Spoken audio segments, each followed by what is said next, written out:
Oke, selamat datang kembali di pembelajaran daring kita. Nah, untuk video pembelajaran hari ini, kita akan membahas tentang salah satu bagian di dalam C++, namanya adalah prosedur. Nah, jadi perlu diinformasikan bahwa sebenarnya antara prosedur dengan function di video sebelumnya, itu sebenarnya konsepnya sama. Nah, untuk membedakan apa saja sebenarnya membedakan antara prosedur dengan function, silahkan nanti dilihat di deskripsinya ya, atau di catatannya. Oke, kita mulai saja. Untuk penggunaannya, jadi yang pertama yang perlu diingat baik-baik bahwa prosedur itu sama dengan function. Sifatnya itu adalah private. Artinya private berarti selama programnya tidak dipanggil, ya dia tidak jalan. Dia tidak akan tampil. Kira-kira seperti itu pengertiannya. Nah, jadi kita akan mulai saja untuk bagian yang pertama. Di sini kita buat yang pertama untuk prosedur 1. Nah, kita buat aja untuk strukturnya void. Jadi kita menggunakan perintah void di dalamnya. Kita buat nama prosedur. Jadi di sini kita harus membuat sebuah nama ya. Dan untuk prosedurnya kita buat sebuah nama prosedur. Nah, misalkan kita buat di sini 1. Buka kurung kurawal, tutup kurung kurawal. Nah, setelah itu kita masukkan di dalam, misalkan di dalam sebuah prosedur, nama prosedurnya adalah 1, prosedur 1 kita buat di sini cout selamat datang.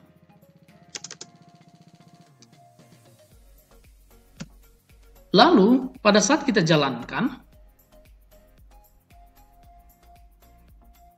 oke.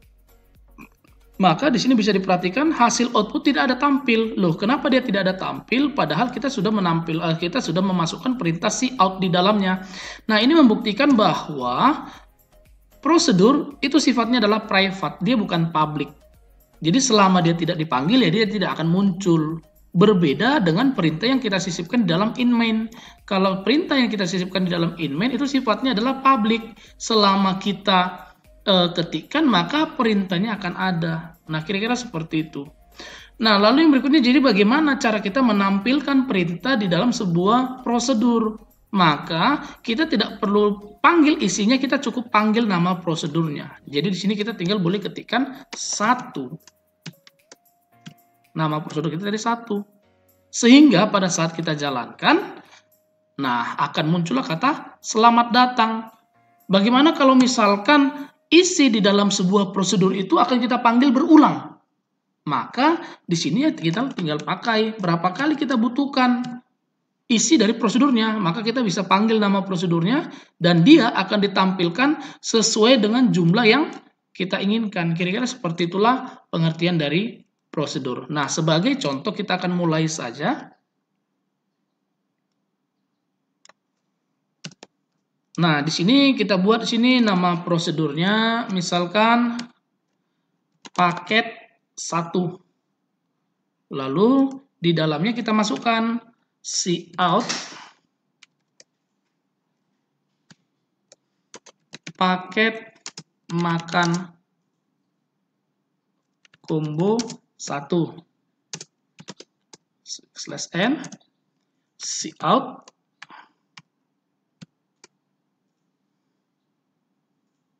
nasi plus rendang plus mandi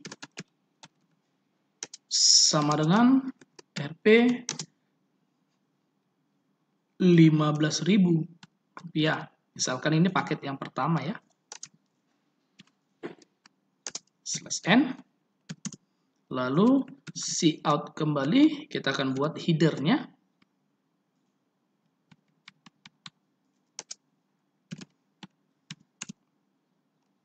Lalu di dalam kita tambahkan untuk variabelnya ya. Jadi kita pakai aja long.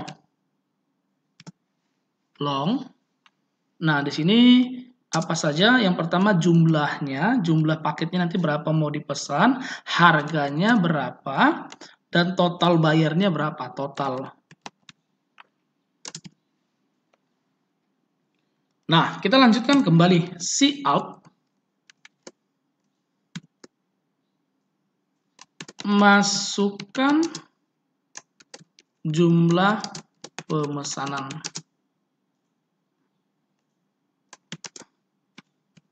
Nah, variabelnya apa? Variabelnya Cin JLH, jumlah ya. Nah, kita akan mulai untuk bagian yang berikutnya adalah total. Di sini kita bisa masukkan harganya sama dengan 15.000. Nah, berarti di bagian proses datanya kita tinggal buat total sama dengan 15.000 dikali JLH, dikali jumlah. Nah, untuk dikali jumlah setelah itu titik koma. Oke, nah jadi di sini sudah dibuat total sama dengan harga dikali jumlah. Maka bagian yang berikutnya kita bisa tambahkan untuk bagian outputnya. Jadi untuk outputnya kita ketikkan di sini cout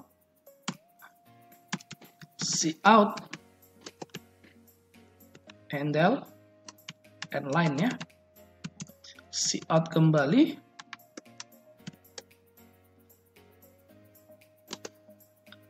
Paket makan combo 1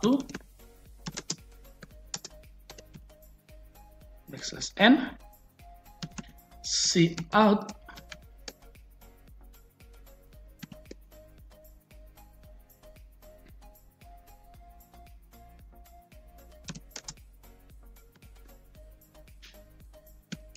lalu cout kembali harga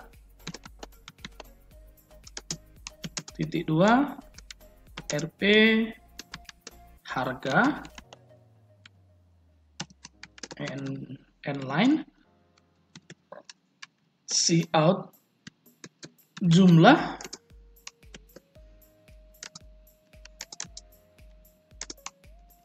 RP JLH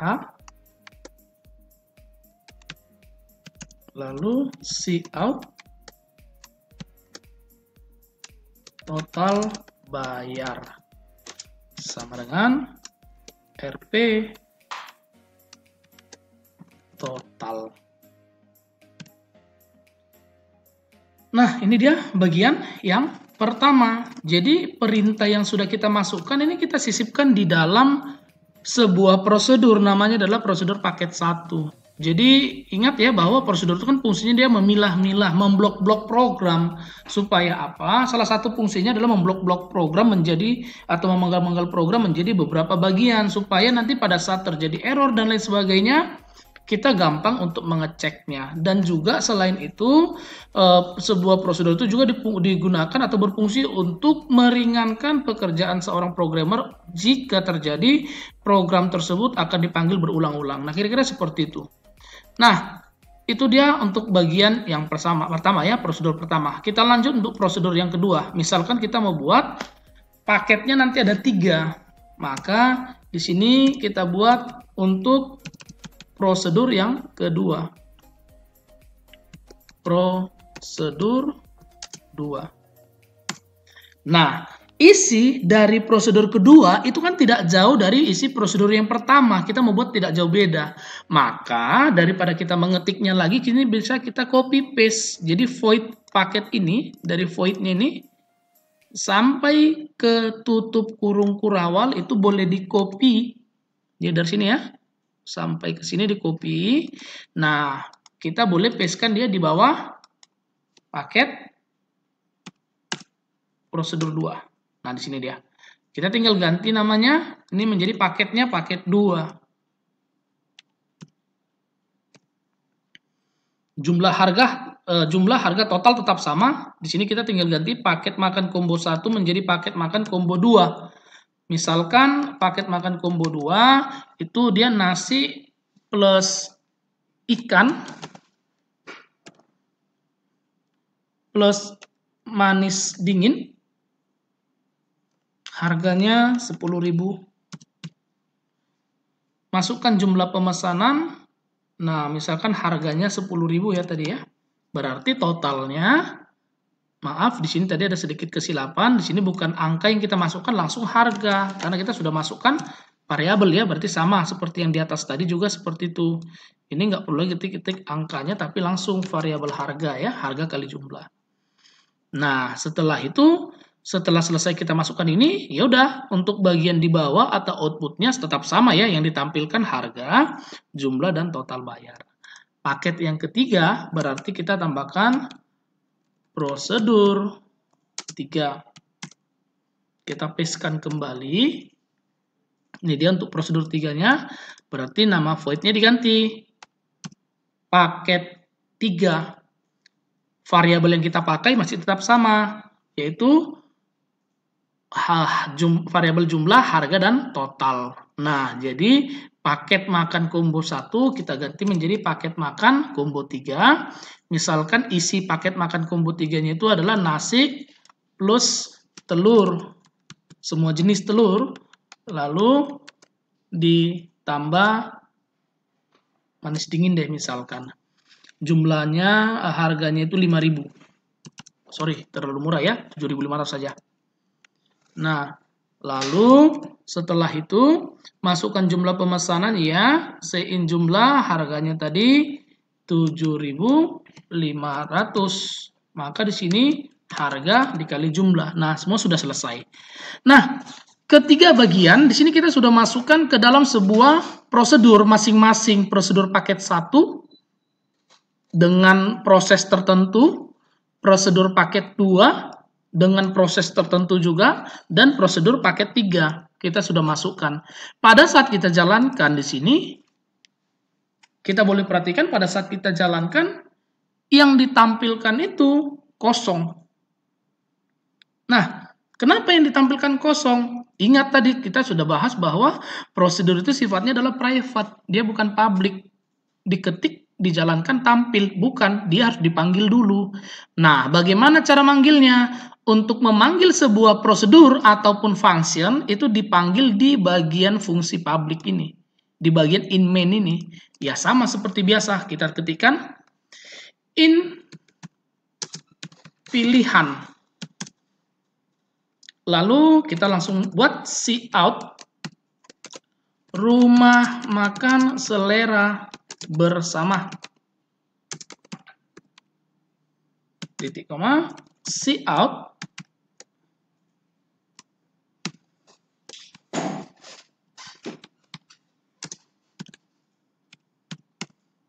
cout 1 combo 1 harganya Rp15.000.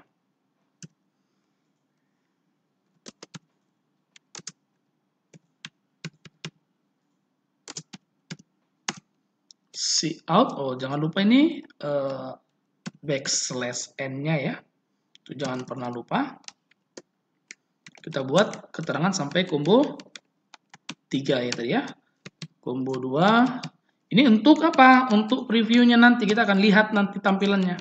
Cout 2 combo 2 paste, harganya tadi 7.500, combo 3. Nah, sehingga nanti pada saat dijalankan, nah ini munculnya satu kombonya ini rumah makan selera bersama, combo 1, combo 2, combo 3 dengan harga masing-masing, baru di bawahnya kita tinggal masukkan pilihan Anda. Jadi kalau misalkan nanti saya pilih angka 1, berarti saya memilih paket combo 1. Kalau saya pilih angka 3, saya memilih paket combo 3. Berarti dalam hal ini kita menggunakan fungsi if atau percabangan di dalamnya. Nah, bagaimana fungsinya? Untuk fungsinya kita tinggal masukkan cout. Masukkan pilihan menu Anda. Titik koma sein, apa variabelnya? Pilihan. Kita sudah buat itu di bagian atas. Nah, setelah itu tinggal memakai atau memanggil fungsi percabangannya ya. Bagaimana perintahnya? Jika ditekan 1. Jika dipilih angka 1, berarti kita milih combo 1 ya. Jika dipilih angka 1, berarti if, buka kurung, tutup kurung, buka kurung kurawal, tutup kurung kurawal. Masih ingat ya? Untuk penggunaan fungsi percabangan, bagi yang lupa bisa dilihat di video pembelajaran kita sebelumnya.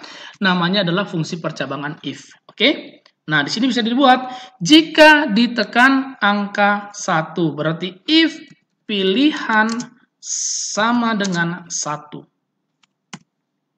Nah, apa yang terjadi pada saat kita memilih angka 1? Pada saat kita memilih angka 1 berarti kita memilih paket combo 1. Nah, paket combo 1 sudah kita buat di dalam sebuah prosedur.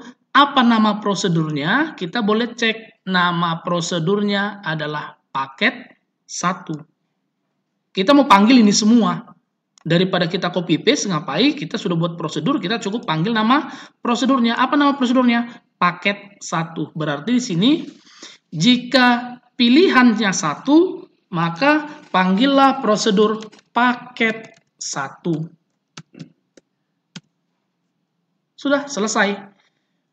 Lalu selain itu, jika ditekan 2, berarti else if. Else if jika ditekan 2 berarti pilihan atau variabel pilihan sama dengan 2. Berarti kalau kita pilih angka 2, kita memilih paket berapa? Paket combo 2. Nah, paket combo 2 juga kita sudah masukkan atau kita sudah sisipkan ke dalam sebuah prosedur. Apa nama prosedurnya? Kita bisa cek. Nama prosedurnya adalah paket 2. Karena kita mau panggil ini semua. Maka di sini tinggal disisipkan paket 2. Lalu jika selain itu jika kembali ditekan 3 berarti else if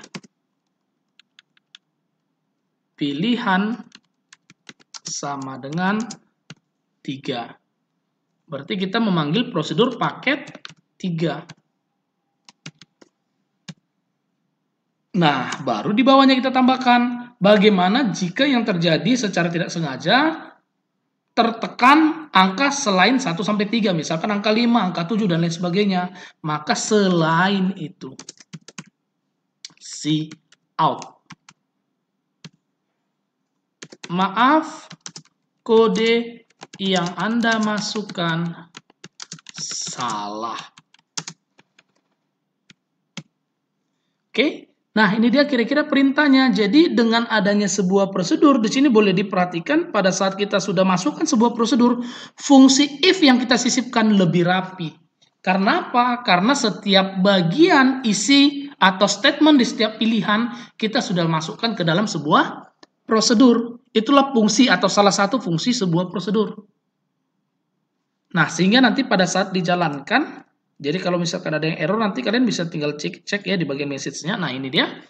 Masukkan pilihan Anda. Saya masukkan pilih 2. Saya enter. Berarti saya memilih paket combo 2. Yaitu nasi plus ikan plus mandi atau manis dingin ya. Harganya 10.000. Misalkan saya memesan 2. Saya enter.